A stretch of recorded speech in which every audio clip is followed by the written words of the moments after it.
Hello guys, तो स्वागत है एक न्यू वीडियो में। तो गाइस आज के इस वीडियो में WWE के 5 मैचेस के बारे में बात करेंगे जो रेसलमेनिया के मेन इवेंट में होने के काबिल थे लेकिन अनफॉर्चुनेटली नहीं हो पाए। तो गाइस विदाउट वेस्टिंग टाइम चलो वीडियो स्टार्ट करते हैं। Number 1, Shawn Michaels versus Undertaker WrestleMania 25। WrestleMania 25 में शॉन माइकल्स और अंडरटेकर ने पूरा शो ही अपने नाम कर लिया था। दोनों रेसलर ने एक शानदार मैच किया और कुछ फैंस को तो इस मैच को रेसलमेनिया के इतिहास का इकलौता महान मैच भी बताते हैं। और क्योंकि ये मैच इतना ज्यादा शानदार हुआ था इसलिए इस दुनिया में ऐसा कोई मैच ही नहीं था जो आगे जाकर इससे सफल हो पाता, जिसकी वजह से रैंडी ऑर्टन और ट्रिपल एच के मेन इवेंट वाले मैच को लोगों ने ज्यादा पसंद नहीं किया। WWE के नजरिए से देखा जाए तो उस वक्त ऑर्टन और ट्रिपल एच का मेन इवेंट मैच करना एक सही फैसला था, क्योंकि उनका फ्यूड बिल्कुल नया था और फैंस को रेसलिंग के सबसे बड़े स्टेज पर इन दोनों रेसलर को लड़ते हुए देखने के बेसब्री से इंतजार था। दुख की बात है कि ये मैच ज्यादा चल नहीं पाया, क्योंकि दोनों ही रेसलर को देखकर ऐसा नहीं लग रहा था कि वो एक एपिक फ्यूड का हिस्सा थे। आउट ऑफ कैरेक्टर पर बात करते हुए ऑर्टन ने बताया कि कैसे एचबीके और अंडरटेकर के मैच के बाद उनके ऊपर मेन इवेंट करने का दबाव बना था। और उन्होंने कहा, मुझे याद है मैं ट्रिपल एच के साथ लॉकर रूम में था और वहाँ पीछे एक छोटा सा मॉनिटर था और हम अंडरटेकर वर्सेस शॉन माइकल्स का मैच देख रहे थे और वो बस वहाँ बैठा हुआ था। मैंने देखा कि क्या हो रहा है, लेकिन वो चिल्ला रहा था और मैं देख रहा था और सोच रहा था कि इनका मैच जबरदस्त हो ही रहा है। दिक्कत क्या है, फिर हमें उस मैच का मुकाबला करना पड़ेगा।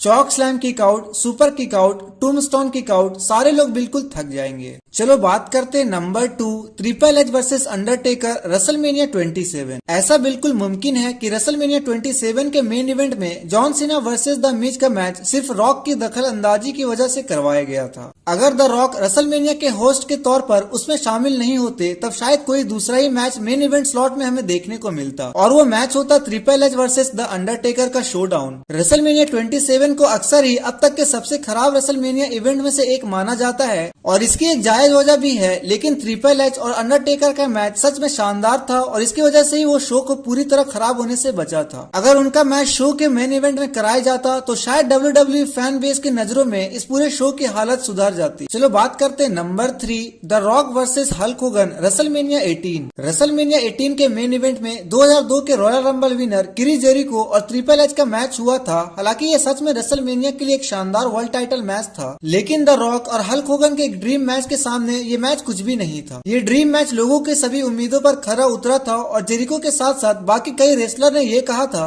कि इस मैच को मेन इवेंट स्लॉट में होना चाहिए था, क्योंकि जेरिको और ट्रिपल एच उनका मुकाबला नहीं कर सकते थे। The Rock versus Hulk Hogan का ये मैच इसलिए भी मेन इवेंट स्लॉट में होना चाहिए था क्योंकि इन्वेजन स्टोरी लाइन के दौरान द रॉक का काम बहुत बेहतरीन था और वो पूरे कंपनी में सबसे बढ़िया रेसलर भी थे। हालांकि ये बहुत निराशाजनक बात है कि ये ड्रीम मैच रेसलमेनिया का मेन इवेंट मैच नहीं बना, लेकिन इससे द रॉक और हल्क होगन का मैच का जादू कभी कम नहीं हुआ। Number 4, Ric Flair versus Randy Savage WrestleMania 8। जब रिक फ्लेयर और सेवेज का WWE टाइटल वाला मैच रेसलमेनिया 8 के मेन इवेंट में बुक नहीं हुआ तब सबको बहुत हैरानी हुई। असल जिंदगी की दुश्मनी को एक मैच में दिखाने के साथ ही ये मैच एक मास्टरपीस भी था। इस मैच में साफ दिख रहा था कि सेवेज और फ्लेयर कितने बड़े रेसलर हैं। अगर इस मैच को मेन इवेंट में डाला जाता तो शायद ये 90s के सबसे शानदार मेन इवेंट में से एक बन सकता था। एक WWE टाइटल मैच जिसमें सेवेज के टाइटल जीतने के साथ शो खत्म होते हुए दिखाया जाता, ऐसे मैच की जगह WWE ने होगन वर्सेस सीड का मैच मेन इवेंट में करने का फैसला किया। ये मेन इवेंट मैच बिल्कुल बोरिंग था और इसको मेन इवेंट में सिर्फ इसलिए रखा गया था क्योंकि इसमें होगन शामिल थे और साथ ही साथ इस मैच में द अल्टीमेट वॉरियर की वापसी भी दिखाई गई थी। चलो बात करते हैं number 5, John Cena versus the Undertaker WrestleMania 34। ये तो सभी को पता है कि रेसलमेनिया 34 का मेन इवेंट कितना असफल रहा था। इस शो के मेन इवेंट में ब्रॉक लेसनर और रोमन रेंस का यूनिवर्सल टाइटल के लिए मैच हुआ था और ये मैच हर तरह से खराब था और इसको देखने वाले लोगों को भी इस मैच को मेन इवेंट में देखने में कोई दिलचस्पी नहीं थी। और अगर बात करी जाए कि इसकी जगह किस मैच को मेन इवेंट में होना चाहिए था तब WWE के पास बहुत सारे ऑप्शन थे। पहले तो उनके पास जॉन सीना और द अंडरटेकर का ड्रीम मैच था और अगर WWE इस मैच को थोड़ा और बढ़ाते जैसे मेन इवेंट के लायक बन जाता, जैसा कि अंडरटेकर भी चाहते थे, तब इस मैच को सच में उस तरह का मेन इवेंट स्पॉटलाइट मिलना चाहिए था। दूसरे मैचेस जो आसानी से उस शो के मेन इवेंट में डाले जा सकते थे वो थे रोंडा राउजी और Kurt Angle versus Triple H और स्टेफनी मैकमैन का मिक्स टैग मैच। और अगर WWE इन दोनों रेसलर को एक शानदार मैच करने का एक मौका देना चाहती तो